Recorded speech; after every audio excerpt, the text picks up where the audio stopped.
ሰላም ጤና ይስጥልኝ። የተወደዳችሁ የሰለዳ ሚዲያ አድማጭ ተመልካቾቻችን እንዴት ቆያችሁ? ለዕለቱ መራርጠን ወደ እናንተ ለማድረስ ያዘጋጀናቸው አዳዲስ ትኩስና ወቅታዊ መረጃዎችን ይዘን ቀርበናል። መረጃዎቻችን እየተከታተላችሁ እስከ ፕሮግራማችን ፍጻሜ ከኛ ጋር እንድትቆዩ ከወዲሁ በታላቅ አክብሮት ጋብዛለሁኝ። የህወሓት አመራሮች ሰኔ 15 2018 ዓ.ም ጦርነት ለመጀመር ማቀዳቸው ተሰማ። የህወሓት የጦር ኮሎኔሎችና ተመላሽ የነበሩ ታጣቂዎች የውስጥ ስብሰባ እያካሄዱ እንደሚገኙ ተገልጿል።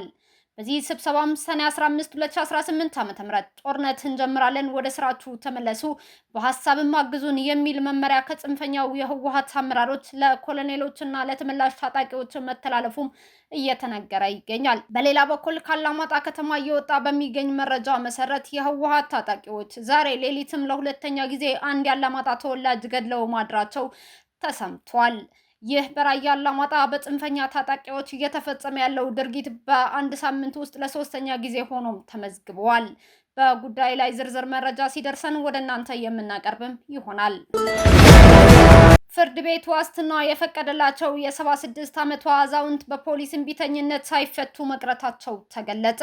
በመቀሌ ከተማ ሀሳባቸውን በነጻነት በመግለጻቸው ምክንያት በህወሓት በቁጥጥር ስር ውለው የነበሩት የ76 ዓመቷ የዕድሜ ባለጸጋ ወይዘሮ አኸዛ ህሉፍ በትናንትናው ዕለት ፍርድ ቤት የ5000 ብር ዋስትና መብት ቢፈቅድላቸውም በህወሓት ታጣቂ ፖሊሶች እምቢተኝነት ሳይለቀቁ መቅረታቸው ታውቋል።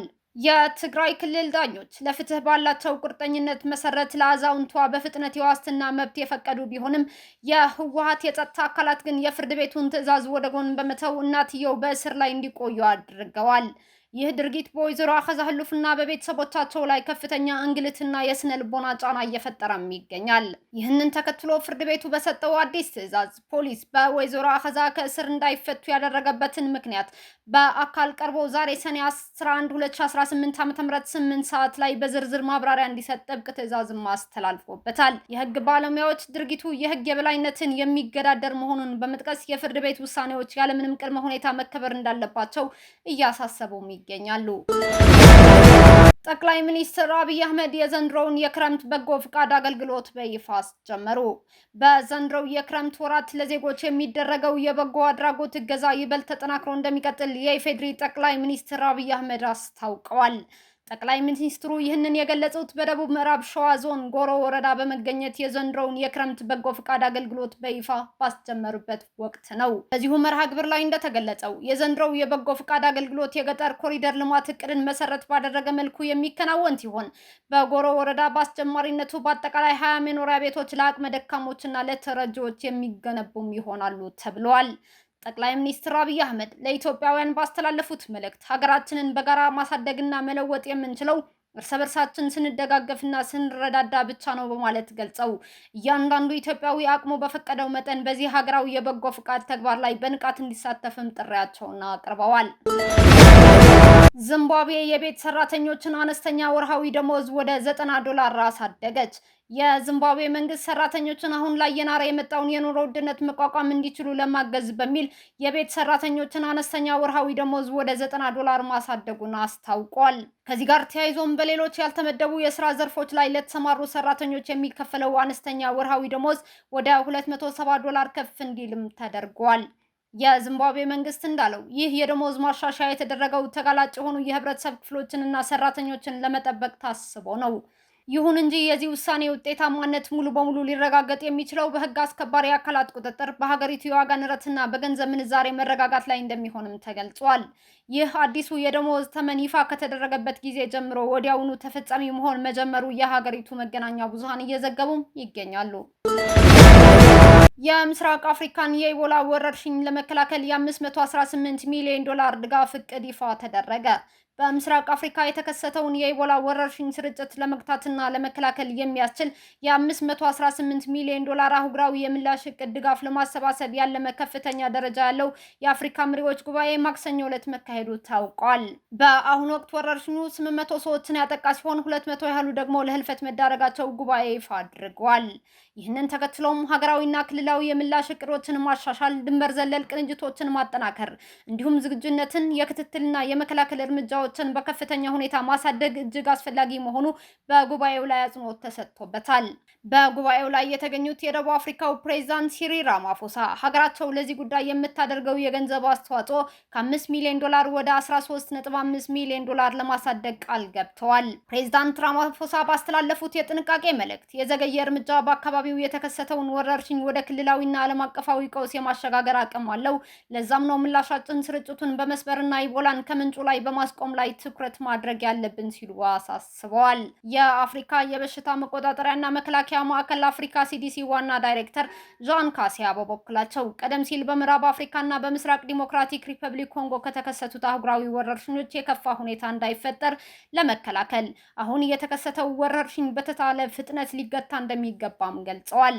ይህ በአመቱ የአፍሪካ ህብረት ሊቀመንበርና የቡሩንዲው ፕሬዝዳንት ኢቫርስቴ እንዳይሺሚዬ አማካኝነት የተጠራው የመሪዎች ጉባኤ በአሁኑ ወቅት ወረርሽኙ በከፍተኛ ሁኔታ እያጋጠማቸው የሚገኙትን የሁለት ሀገራት መሪዎች ማለትም የዲሞክራቲክ ሪፐብሊክ ኮንጎ ፕሬዝዳንት ፌሊክስ አንቷን ቲሺሴኬንዲና የዩጋንዳው ፕሬዝዳንት ዩዌሪ ሙሴቬኒን ያሳተፈ እንደነበርም ተገልጿል።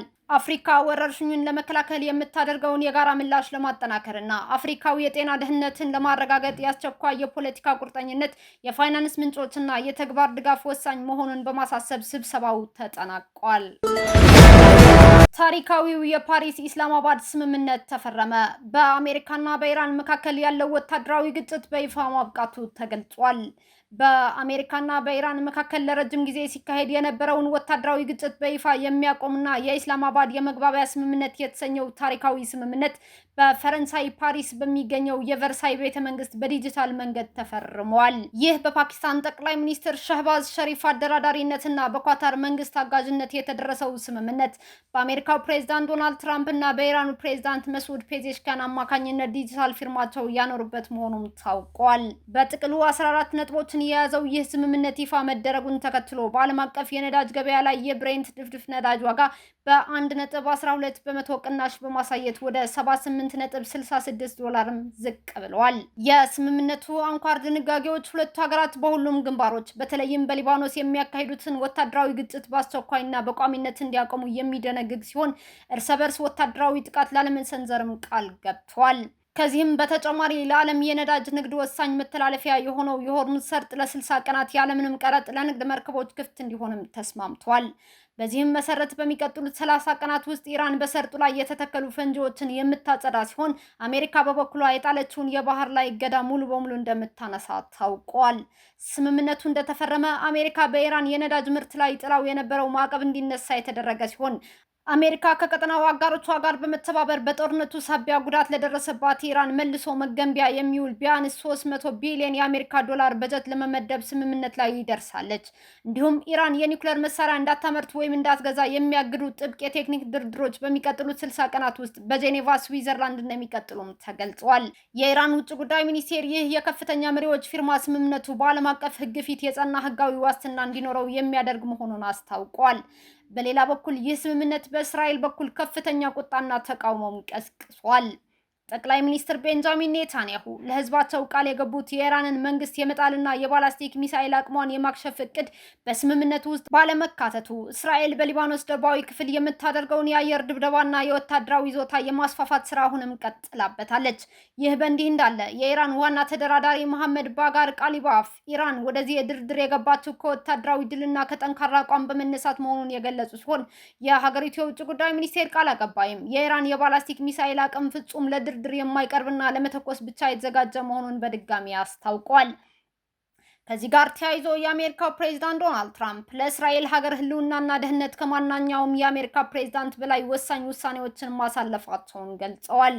ፕሬዝዳንቱ በሰጡት መግለጫ ያለ አሜሪካ እስራኤል ልትኖር አትችልም፣ ያለ እኔም እስራኤል ልትኖር አትችልም፣ እኔ ያደረኩትን ለማድረግ የደፈረ አንድም የአሜሪካ ፕሬዝዳንት የለም በማለት የተሰጠው ድጋፍ ለእስራኤል ስኬት ቁልፍ እንደነበረ አስምረውበታል። ትራምፕ ከእስራኤሉ ጠቅላይ ሚኒስትር ቤንጃሚን ኔታንያሁ ጋር ያላቸው ጠንካራ ወዳጅነት የገለጹ ቢሆንም በተመሳሳይ ሰዓት እስራኤል ለሊባኖስ የላቀ ክብር እንድታሳይና ተጨማሪ ጥፋቶችን እንድታስወግድ ጥሪያቸውን አቅርበዋል። ሊባኖስ ቀደም ሲል በብቁ ባለሙያዎች በዶክተሮችና በመሐንዲሶች የዳበረችና የበለጸገች ሀገር እንደነበረች ያስታወሱት ፕሬዝዳንቱ በአሁኑ ወቅት እየተካሄደ ያለው ግጭት በሀገሪቱና በህዝቧ ላይ እያሳደረ ባለው ከባድ ተጽዕኖ ዙሪያ ያላቸው ከፍተኛ ስጋትም ገልጸዋል። እስካሁን አብራችሁን ከኛ ጋር ስለነበራችሁ እያመሰገንኩኝ በሌሎች መረጃዎች እስክንመለስ እንደተለመደው የሶሎዳ ሚዲያ ቤተሰብ በመሆን ላይክ፣ ሼር፣ ሰብስክራይብ ማድረጋችሁን አትርሱ። አዳዲስ ትኩስና ወቅታዊ መረጃዎቻችን በቶሎ እንዲደርሷችሁ የደወል ምልክቷን ይጫኑ። ስኬት፣ ድልና ሰላም ለኢትዮጵያውያን። ሶሎዳ ሚዲያ